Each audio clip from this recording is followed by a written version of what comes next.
crossroads of destiny.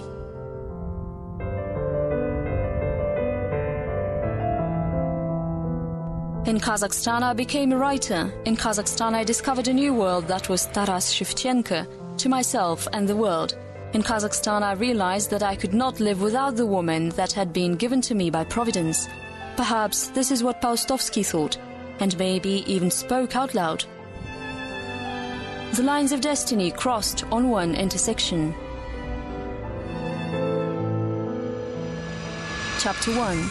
Karabugaz. Like many of his characters, he was afflicted with wanderlust since early childhood and admittedly experienced a burning desire to travel and experience the world. My condition could be defined in two words: fascination with the imaginary world and an unbearable longing caused by my inability to see it, admitted Konstantin Georgievich. He therefore chose a suitable profession, journalist. In childhood, he set the goals for his life: to experience everything, to get to know everything, to go everywhere and experience the essence of the world. He strove to learn everything about everything, as much as was humanly possible, about his native land and the people inhabiting it. He wanted to know about different peoples living far beyond his homeland as well. Therefore, he was doing quite a lot of traveling in his lifetime. A correspondence, weekdays, new places, new people and dozens of interviews. It's almost like he was attempting to try on himself every profession that he encountered, in the mine, in the sea, in the desert. Lucidly and convincingly he drew the picture of the Soviet life in the Soviet country, in the conditions of Stalinist regime and propaganda. It appears even under such strained and difficult circumstances it is possible to stay honest and truthful, while bringing kindness and warmth into the world, and most importantly fulfilling one's childhood dream at the same time. While in Moscow, I was already roaming the gloomy shores of the Caspian Sea and at the same time reading a lot of books, research papers and even poems about the desert, almost everything that I could find in the Lenin library. I have read Przewalski, Anuchin, Sven Hedin, Van Berry, McGrath, Grum Grzymajle, Shevchenko's Mangushlag diaries, the reports and notes of Lieutenant Butakov, and traveller Karelin's works, as well as geological surveys and poems by Arab poets. He wanted to write a book in which he could describe the desert. The first thing he did while still in Moscow was take a map of the Caspian Sea and study it for a long time. Then he got hold of some money. This is how Paustovsky found himself in the Caspian Sea region. It is true that he quickly ran out of money and had to write a few essays on the road. They were about Embu. Here they are, being currently kept in the museum. In Guriev we drank blackish liquid clay, which is apparently mistakenly called Ural water. The essay was titled The Great Ember. Paustovsky's journey to the steppe did not start off quite as romantically. After all, it's Western Kazakhstan we're talking about, with its oil production on top of everything else. It was more of an economic topic than anything else. Not much room for poetic descriptions. However, Paustovsky began to describe the steppe as soon as he arrived at Karabugaz, and from that point forward, it was approached as a completely different topic altogether. The topic of Paustovsky's love affair with the Kazakh steppe. All night long the desert kept me wide awake. Stars melted into the black sky, much like ice cubes. Meltwater drizzled down on earth like a mist, morphing into a dim light. The great rivers of the Milky Way flowed into the nightly sands of Karin Yarik, stretching southward all the way to Karabugaz. The water whispered sleepily in the ditch. I kept imagining that the ringing noise was being produced not by the water in the ditch, but rather by the starlight rushing toward the earth trillions of years ago. I dreamed of the Milky Way that had fallen from the firmament right into the Caspian Sea. Writing a novel about mankind's responsibility to nature, he proved incredibly poetic when describing the production of Glauber salt, a laxative in the Caspian Gulf. Paustovsky completed the book in 1932. In any field of human knowledge lies the possibility for heartfelt poetry, said the writer. The novel was called Karabugaz, the Black Mouth. There is a place in the Caspian Sea, wrote Paustovsky, where the sea rushes into the Gulf at such an unimaginable speed that it seems as though the bay absorbs the water that is supposedly flowing into the Aral Sea or the Arctic Ocean in one mighty underground current. It is 50 degrees above zero. The heat proves deadly to all living things. A dam is being constructed to bring water into the land. It floods Karabugaz and disrupts the order of all things. And this novel describes two opposing points of view. What are they to do with this Karabugaz? What are they to do with this lake? One insists that it won't do any good to simply wipe it off the face of the earth, pointing at the high risk of disruption of natural order and harmony. And the other one argues that it must be done nonetheless. After the release of Karabugaz, I left the service, and ever since then writing has been my one and only work, all-consuming and at times even painful, but nevertheless undeniably cherished and well-loved. This book turned his whole artistic biography upside down. Previously he had been engaged in journalistic endeavors.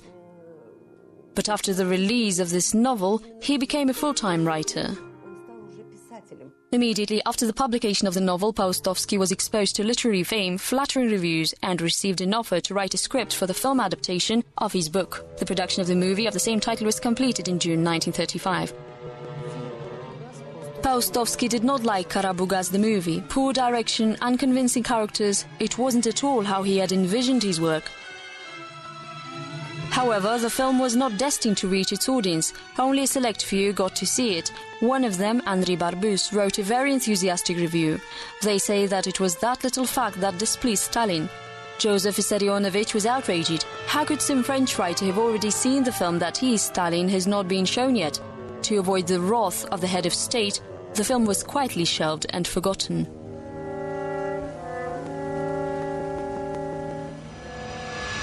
Chapter 2. Shevchenko. A wooden house with an attic, the Paustovsky Museum. The marine theme prevails in articles, photographs, drawings and books. Well, Butakov seems to have described it all and left nothing at all for me to explore, Konstantin Grigorievich lamented frequently. A passion for travel, constant restlessness of a romantic haunted the writer throughout his life. Ceaseless restlessness, uncontrollable penchant for romance, and the wanderlust of a pioneer. The reason he headed to the Caspian Sea was because he desired to describe something that had not been widely known. Although when he was young, Dr. Paust, which was Paustovsky's nickname, used to dream about the expanses of the Aral Sea, which had been described in detail by Lieutenant Butakov. And yet Konstantin Georgievich was not quite right to say there was little left for him to explore and describe. There were plenty of delightfully poetic journeys in his future. The Aral Sea was reminiscent of the blue mercury that had been poured between the sandy shores. Monotonous days, the very nature of our work, depth-sounding, exploration of deserted islands and extended stays in quiet, lifeless bays, all this encouraged me to forget about the barracks, at least for a while. To forget about the barracks, at least for a while, is undoubtedly a reference to Taras.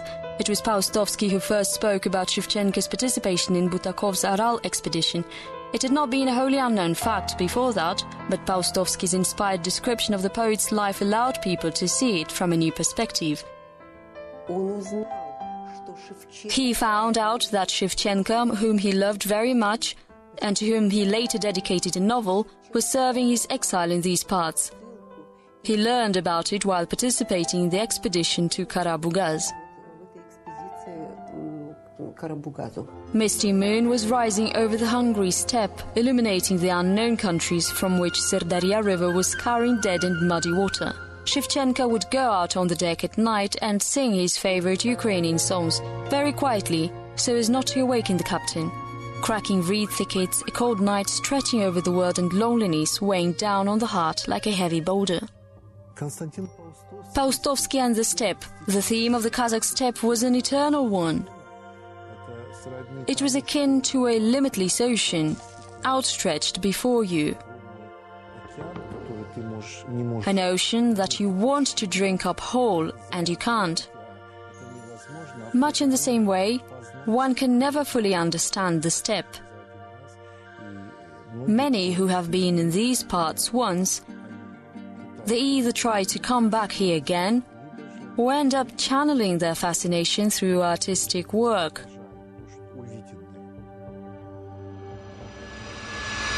Chapter 3. Almata. He did not like typewriters, stressing that the writing process was an intimate thing, the quiet murmur of history. Museum curator gently pulls out the slightly yellowed envelope. In our collections we keep Konstantin Georgievich Paustovsky's letter to his son Vadim. The letter came from Almaty, where Paustovsky lived in 1942. It was sent to Vadim Paustovsky in Voskresenskoye, the Bashkir Soviet Socialist Republic. The Great Patriotic War, most literary and cinematic intellectuals were evacuated to a particular sunny city at the foot of Transili Alatau. May I take a look? Of course. Unfortunately, the letter came to us in such a bad condition. May I unfold it? This is the envelope. The letter itself is kept here. That was before the self-adhesive envelopes were introduced. Having served at the front for a few months, Paustovsky became a war correspondent. He then returned to Kazakhstan. Here he was writing articles and movie scripts. We live only on hope and expectation. Every film studio, Mosfilm, Lenfilm and others are stationed here. I have written a big movie script. I have finished it quite recently, in fact.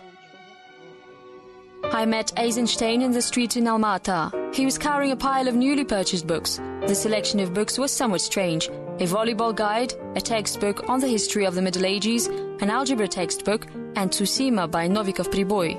A film director must know everything, said Eisenstein. He must be able to find a visual expression for all things. Even for algebraic formulas, I asked. But of course, exclaimed Eisenstein.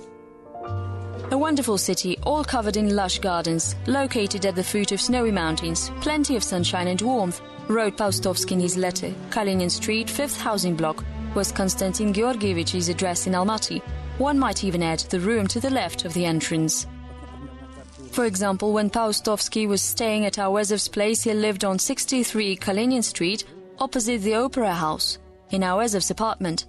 And when they had a son, Yernar, in 1943, Paustovsky presented a silver teaspoon with an inscription. I'm working on a play. We live in the home of a wonderful man, Awezov, a Kazakh writer. He gave us one room. The future, much like the story, is dark and mysterious. The future and the story found their embodiment in the form of a beautiful lady. Almaty proved a momentous city in Paustovsky's life. Here he crossed paths with a woman who would become his consolation of life. Tatyana Yevtieva, an actress and a beauty. Neither of them was free at the time, but later she became his third wife. The war started. We found ourselves in Chistopol, from where it was difficult to get out, and it was Paustovsky who took our family with him and helped us to evacuate to Almaty. It was there in 1943 that Konstantin Georgievich professed his love for my mother.